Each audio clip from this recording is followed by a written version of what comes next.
परीक्षित ने अब प्रश्न किया, बाबा ये बताओ, ब्रह्म यदि निर्गुण निराकार है तो उसका वर्णन कैसे किया जाता है?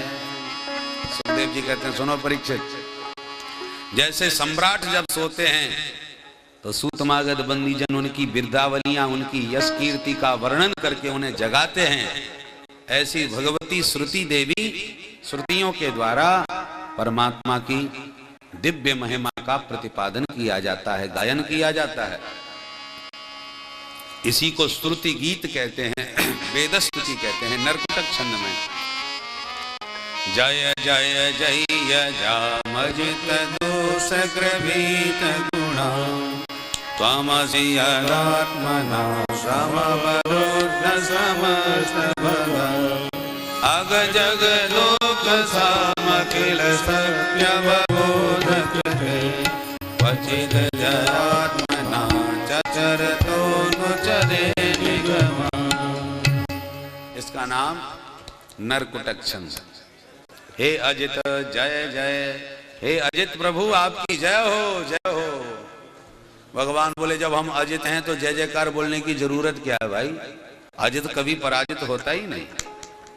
बोले महाराज आप तो अजित हो, पर जीवों के हृदय में हमें तो आपकी पराजय दिखाई पड़ रही है। क्यों?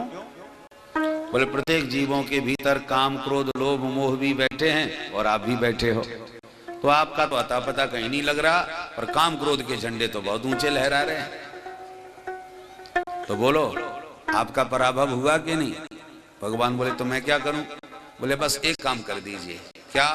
अजाम मायाम जही, इस ठगनी माया को मार दीजिए, सोई जीवों के हृदय में आपकी ही एकमात्र जय जयकार होगी, क्योंकि ये माया के द्वारा ये जीव ठगा गया है, लूटा गया है।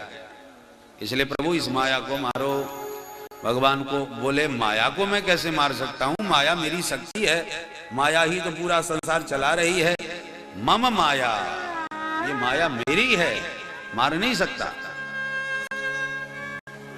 क्योंकि मेरी माया गुणवती है, गुणवई।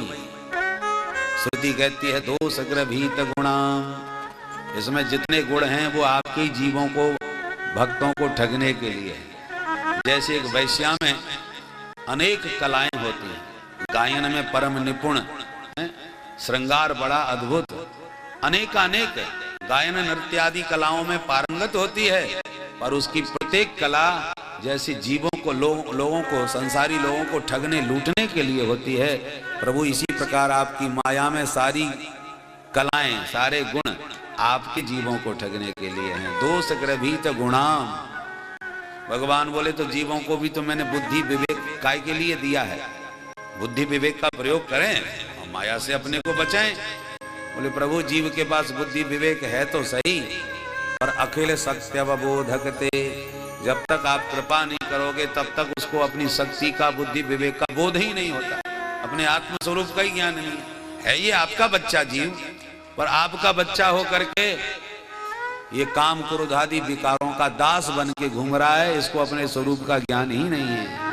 ईश्वर अंश जीव अविनाशी, ईश्वर अंश जीव अविनाशी, चेतन अमर सहज सुख राशि, चेतन अमर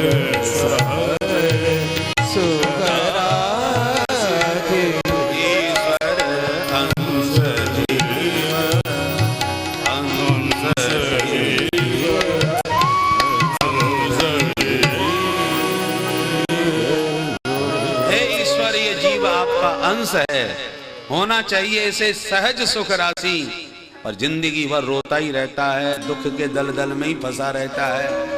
शेर का बच्चा और भेड़ों जैसा जीवन बीता रहा है, इसलिए कृपा करो। इस प्रकार से श्रुतियों के द्वारा परमात्मा की महिमा का प्रतिपादन किया गया है। भस्मासुर का प्रसंग है, तीनों देवताओं की परीक्षा का प्रसंग है। अब प्रभु ने विचार किया कि मेरा 56 करोड़ का परिवार मेरे जाने के बाद मेरा ही परिवार पृथ्वी का भार न बन जाए, इसलिए इस परिवार को भी अपने घर भेज देना चाहिए। प्रभु ने संकल्प किया, भगवान सत्य संकल्प है, सो महात्माओं की मंडली द्वारका में आई। प्रभु ने सबकी व्यवस्था जमाई और एक दिन बगीचा में महात्माओं के पास यदुवंशी बालक पहुंच गए और खेलते खेलते आपस में बोले, ये बाबा लोग पड़े पड़े रोज मालपुआ खीर सटकाते रहते, इनको कुछ आता जाता भी है कि कोरे फुल्का फाड़ है? चलो आज इनकी परीक्षा लेके देखते हैं कि इनमें कितनी दमखम है। तो खेलते खेलते हंसी मजाक में बच्चों ने क्या किया, महात्माओं की परीक्षा लेने के लिए सांब को साड़ी पहना दी, थोड़े से कपड़े उसके पेट में बांध दिए और उसे गर्भवती महिला बना दिया। और संतों के पास आकर के बोले, महाराज जी प्रणाम, हमारी भाभी जी आपसे कुछ पूछना चाहती हैं। पूछो, क्या पूछना चाहती है? बोले, भाभी जी के मन में बड़ी उत्कंठा है कि अब की बार मेरे को बेटा होगा कि बिटिया, कृपा करके बता दीजिए। महात्मा बोले, बैठो अभी बताते हैं। अब कोई नाक बंद करे, कोई आंख बंद करे, पर पल्ले कुछ न पड़े। गणित कुछ काम नहीं कर रहा। बच्चे आपस में देख देख के मुस्कुरा रहे हैं, देखे महाराज जी क्या बताते हैं। महात्मा लोग समझ गए, ए बच्चों, लाज नहीं आती? संतों से मजाक करते हो, उनकी परीक्षा लेते हो, भागो यहां से। तो डरना भागना तो दूर रहा, हंसने लगे। एक पीछे से कहता है, आता जाता कुछ है ही नहीं, बताएंगे कहां से। अब महात्माओं का माथा ज्यादा गर्म हो गया। दुर्वासा जी बोले, इधर आओ, हम बताते हैं। हाँ महाराज, आप ही बताओ। बोले, जनिष्यति वो मंदा मुसलम कुलनाशनम, तुम्हारे समस्त कुल का विनाश करने वाले ये मूसल को जन्म देगी। इतना कहा तो बच्चे घबरा गए, ये बाबा जी क्या कह रहे हैं। जैसी कपड़े उतारे सांब के तो सचमुच लोहे का एक मूसल प्रकट हो गया। अब तो बच्चे बुरी तरह घबराए, मूसल लेके भागे भागे घर आए। उग्रसेन को पूरी कहानी सुनाए कि दादाजी गलती हो गई हमसे, हम तो महाराज जी से ऐसी मजाक कर रहे थे। उन्होंने कहा, इस मूसल से सर्वनाश होगा तुम्हारा। उग्रसेन महाराज ने बहुत डांटा, पर अब डांटने में क्या धरा, शाप तो हो लग चुका है। क्या रहे क्या? तो बोले, इस मूसल को पीस करके घीस करके पानी में फेंक दो, अब जो होना होगा होगा। भगवान को बिना कुछ बताए चुपचाप मूसल को घिस कर पीस कर पानी में फेंक दिया। वही एरका नाम की घास बन गया। भगवान ने सोचा कि अब तो हमने बीज बो दिया, काम अपने आप हो जाएगा।